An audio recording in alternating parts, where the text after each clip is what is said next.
ಇವತ್ತು ಮನೆಯಲ್ಲಿ ಸುಲಭವಾಗಿ ಫ್ರೂಟ್ ಸಲಾಡ್ನ ಯಾವ ರೀತಿ ಮಾಡೋದು ಅಂತ ತೋರಿಸ್ತಾ ಇದ್ದೀನಿ. ಒಂದು ಸಾರಿ ಮಾಡಿಟ್ಕೊಂಡ್ರೆ 2ರಿಂದ 3 ದಿನದವರೆಗೂ ಆರಾಮಾಗಿ ಇಟ್ಕೊಂಡು ತಿನ್ಬೋದು. ತುಂಬ ಚೆನ್ನಾಗಿರುತ್ತೆ. ಮನೇಲಿ ಫ್ರೂಟ್ಸ್ ತಂದು ಉಳ್ಕೊಂಡಿದ್ದಾಗ ಈ ರೀತಿ ಮಾಡ್ಕೊಂಡು ತಿಂದರೆ ಎಲ್ಲರೂ ಇಷ್ಟಪಟ್ಟು ತಿಂತಾರೆ. ನೀವು ಕೂಡ ಟ್ರೈ ಮಾಡಿ.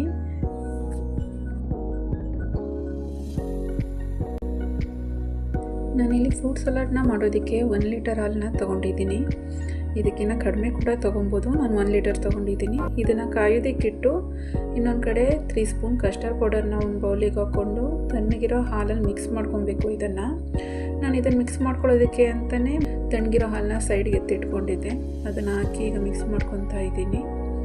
ಗಂಟಿಲ್ಲದೆ ಇರೋ ರೀತಿ ಕಲಿಸ್ಕೊಂಡಿಟ್ಕೋಬೇಕು. ಇಲ್ಲ ಅಂತ ಹೇಳಿದ್ರೆ ಚೆನ್ನಾಗಿ ಬರೋದಿಲ್ಲ. ಲಮ್ಸ್ ಎಲ್ಲ ಹಾಲಲ್ಲಿ ಹಾಗೆ ಸಿಗುತ್ತೆ.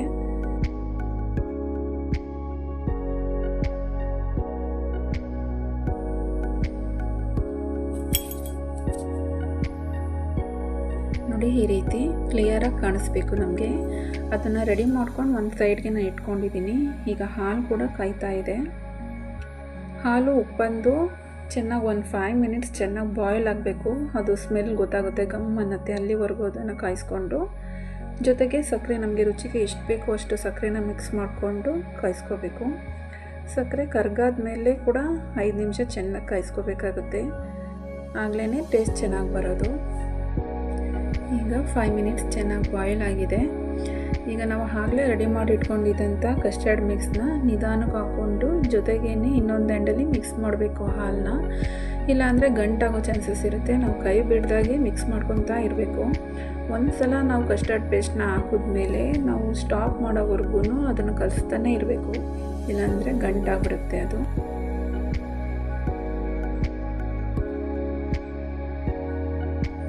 ಈ ರೀತಿ ಗಟ್ಟಿ ಆಗುತ್ತೆ. ಈ ರೀತಿ ಗಟ್ಟಿ ಆದಮೇಲೆ ಸ್ವಲ್ಪ ಎಸೆನ್ಸ್ ಹಾಕ್ಕೊಳ್ಳಿ. ಈ ರೀತಿ ಚೆನ್ನಾಗಿ ಬಾಯ್ಲ್ ಆಗ್ತಾ ಅದು ಗಟ್ಟಿ ಆಗುತ್ತೆ. ಈ ಕನ್ಸಿಸ್ಟೆನ್ಸಿ ಬಂದಾಗ ಫ್ಲೇಮ್ನ ಆಫ್ ಮಾಡಿಕೊಂಡು ತಣ್ಣಗಾಗೋದು ಇದಕ್ಕಿಡಿ. ನೆಕ್ಸ್ಟ್ ಇಲ್ಲಿ ನಾನು ಫ್ರೂಟ್ಸ್ನ ಕಟ್ ಮಾಡಿ ರೆಡಿ ಮಾಡಿ ಇಟ್ಕೊಂಡಿದ್ದೀನಿ. ಯಾವ ಫ್ರೂಟ್ಸ್ನ ಬೇಕಾದರೂ ತೊಗೊಬೋದು. ನಾನಿಲ್ಲಿ ಬಾಳೆಹಣ್ಣು, ಸೇಬು ಹಾಗೆ ದಾಳಿಂಬೆನೇ ತೊಗೊಂಡಿದ್ದೀನಿ. ಹಾಗೆಯೇ ತಣ್ಣಗಾಗೋದಕ್ಕೆ ಇಟ್ಟಿದ್ದಂಥ ಕಸ್ಟರ್ಡ್ ಮಿಲ್ಕ್ನ ಇದಕ್ಕೆ ಸೇರಿಸಿ ಮಿಕ್ಸ್ ಮಾಡ್ಕೊಳ್ಳಿ. ಮಿಕ್ಸ್ ಮಾಡ್ಕೊಂಡ ನಂತರ 2 hours ಫ್ರಿಜ್ನಲ್ಲಿ ಇಡಿ. ತುಂಬ ಚೆನ್ನಾಗಿರುತ್ತೆ. ತುಂಬಾ ಬೇಗನೆ ರೆಡಿ ಆಗಿಬಿಡುತ್ತೆ ಫ್ರೂಟ್ ಸಲಾಡ್. ತುಂಬ ರುಚಿಯಾಗಿರುತ್ತೆ.